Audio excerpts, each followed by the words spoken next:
Ils n'ont pas vraiment d'attente. Il n'y a rien qui va se passer là. Mais il y a du plaisir quand même. Ouais. Ça, c'est des gens qui rentrent dans le gym, que leur satisfaction vient de qu'est-ce qu'on fait, pas qu'est-ce que ça donne. Qu'est-ce qui va être le plus payant pour lui?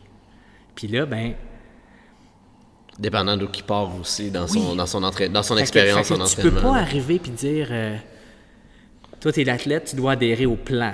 Okay? Il faut vraiment que tu adaptes le plan à l'athlète. Ça, c'est super important. L'autre chose aussi, c'est que quand tu travailles avec des individus il y a autant de possibilités en termes de profil force-vitesse, puis aussi en termes de capacité à transférer les qualités de force-vitesse aux pédales, il faut que tu vois ça vraiment comme faut pas que tu vois ça comme un système. Comme voici mon système d'entraînement, puis je vais l'appliquer à l'ensemble de mes athlètes. Il faut plus que tu vois ça comme une map. Puis dire, nous, on est ici. Ça, c'est jour 1. Premier 200 mètres sur la piste. Puis ça, c'est la fin de ta carrière, ton 200 mètres aux Olympiques de 2024. Puis là, entre les deux, on a une map, puis il y a plein de routes qu'on peut prendre. Mais toi, à cause de ta personnalité, j'ai envie de te faire prendre la route montagneuse. Puis lui, ça va être la côte. Puis l'autre, ça va être le highway. OK? Pourquoi? Parce que pour un paquet de trucs. Fait que quand tu arrives avec un système, c'est très vendeur les systèmes par contre. C'est très facile à brander un système. C'est Comme très, mettons Westside Barbell, mettons. C'est très catchy un système. Puis pour vrai, généralement, ça marche. Mais c'est pas nécessairement optimal. Puis c'est là que la job de coach commence à être le fun. C'est là que la job de coach devrait être le fun, c'est de dire, OK, il va falloir vraiment tu peux prendre un peu de ces systèmes-là, puis... on a un modèle, là, c'est jamais parfait. Mais c'est pas parce que c'est pas parfait que c'est pas important. Okay?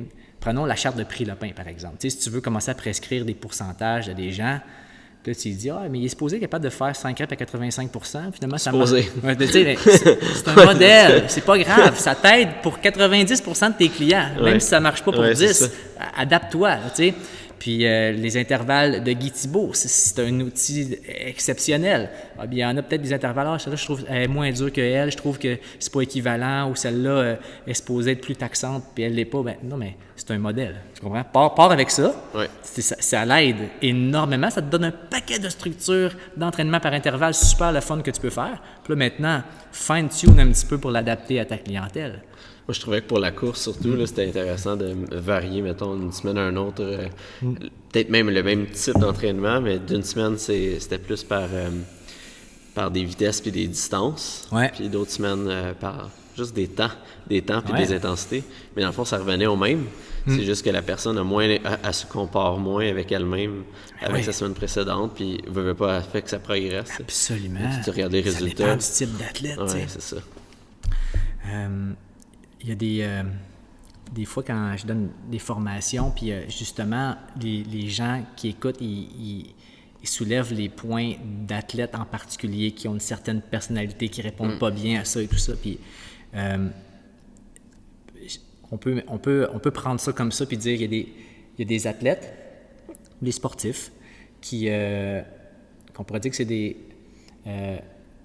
park bench athletes. Puis il y en a d'autres que c'est des boss bench athletes. C'est quoi ça?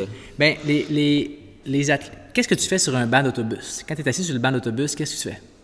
Moi? J'écoute de la musique, j'écoute des podcasts. Mais tu fais quoi sur le banc d'autobus? Je fais rien. T'attends-tu quelque chose? Non. T'attends pas l'autobus? Ah, sur le banc de l'autobus. OK, je pensais dans l'autobus. Non, t'attends l'autobus. Tu fais rien. Sur le banc, au terminal d'autobus, sur le banc d'autobus, t'attends l'autobus. OK? Ça veut dire que tu es assis là, puis tu as une attente. Okay? Donc, tu as une attente. Ton attente, comme athlète qui est assis sur le banc d'autobus, c'est d'avoir des résultats, d'avoir des data. T'es data-driven. Tu vas vouloir voir quelque chose qui va te nourrir à la fin de l'entraînement, qui va être basé sur voir l'autobus arriver, voir des résultats arriver, voir des chiffres, faire un PR. Puis tu as des athlètes qui sont sur le banc de parc. Qu'est-ce que tu fais sur le banc de parc? Tu es sur le banc de parc. Qu'est-ce que tu fais, Guillaume? C'est drôle à dire, mais je sais pas. Mettons que tu l'es aujourd'hui, qu'est-ce que tu ferais sur le banc de parc, là? Je resterais pas longtemps, je suis pas capable de rester sur place trop longtemps. Bon, probablement que tu es un gars de banc d'autobus, alors. Faut que je me lève, puis je peux pas rester là plus que 5 minutes. Quand on regarde quelqu'un sur un banc de parc, qu'est-ce qu'ils font? C'est qu'ils écoutent les oiseaux chanter, ils apprécient le moment présent, sont en gratitude, ils relaxent, ils écoutent la musique, comme tu disais tantôt. Ils n'ont pas vraiment d'attente. Il n'y a rien qui va se passer là, mais il y a du plaisir quand même. Ouais. Ça, c'est des gens qui rentrent dans le gym, que leur satisfaction vient de qu'est-ce qu'on fait, pas qu'est-ce que ça donne. Fait que le banc d'autobus, c'est plus qu'est-ce qu'on fait, puis... Le banc d'autobus, c'est plus ce que ça donne. C'est quoi le... que ça donne où j'en suis. Où j'en suis par rapport à l'année passée, par rapport au dernier mois, par rapport à mon PR, par rapport au meilleur dans ma discipline. C'est l'athlète de banc d'autobus. OK? Faut que ce langage-là, il faut que tu y parles. Ouais. L'athlète de banc de parc, c'est « Hey, aujourd'hui, on met des chaînes, puis des bungees, puis on met ci. » Pourquoi? Parce que dans le moment présent, lui, c'est ça qui l'allume.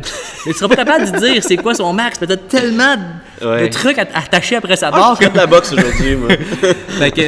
Mais c'est ça aussi. Fait que, à un moment donné, t'as beau être aussi analytique et méthodologique par rapport à ton modèle d'entraînement, à un moment donné, tu réalises que il y a quelqu'un ailleurs qui n'a pas tes concepts, qui n'a pas ta méthodologie, qui fait bien avec son monde. Pourquoi il fait bien avec son monde? Il a catché, lui, que cet athlète-là, il fonctionnait plus avec ce genre de stimulation-là. Puis qu'est-ce qu'il aime, c'est quand ça change beaucoup. Oh, mais...